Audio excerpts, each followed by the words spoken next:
and Jackson, has issued a severe thunderstorm warning for southeastern Rankin County in central Mississippi, southern Scott County in central Mississippi, northern Smith County in central Mississippi, until 6:30 p.m. Central Daylight Time.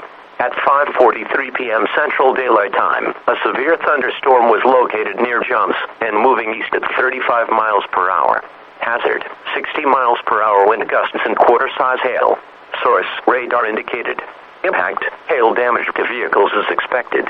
Expect wind damage to roofs, siding and trees. The severe thunderstorm will be near Pulaski around 6 p.m. Central Daylight Time. Burns around 6:05 p.m. Central Daylight Time.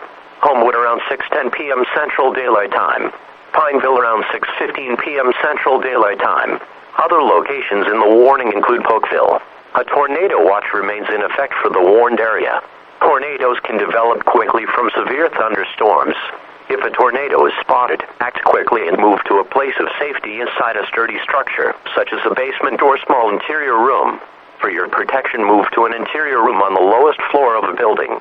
Repeating, a severe thunderstorm warning has been issued until 6:30 p.m. Central Daylight Time for the following counties in Mississippi: Rankin, Scott, and Smith.